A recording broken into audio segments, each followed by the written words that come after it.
Habari za mdau wa kulima. Nafikiri ndio tunaweza kutambua ni process gani inaweza kuendelea hapa shambani. Hiki ni kitendo cha kusupport mmea au nyanya isiweze kuanguka na hali ya hewa kama upepo na mvua kubwa. Hii ni trellising ambayo inafanyika ya kamba hizo kama inavyoonekana, na kama tunavyoona kijana hapo anaonekana akiandaa na akitayarisha tayari kwa ajili ya kazi.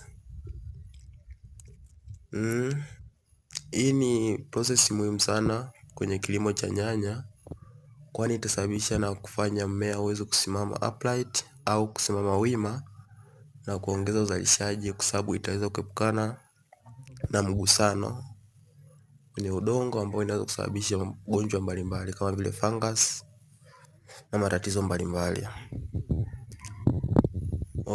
Hivyo ndo kama process inavyoonekana hapo. Nyanya zitakuwa katikati ya hizo kamba kama zinavyoonekana. Na hii hapa inafanyika kila baada nyanya inapofikia urefu wa sentimita 30, unapitisha kamba kwa mara ya kwanza. Inafika sentimita 60 ama 50, unaweza kupitisha kamba nyingine ili kuzisupport zisiweze kuanguka na hali mbaya za hewa kama inavyoonekana.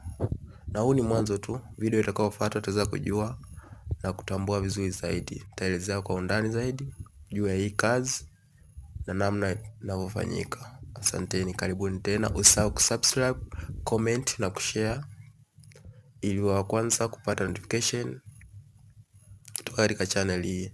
Asanteni.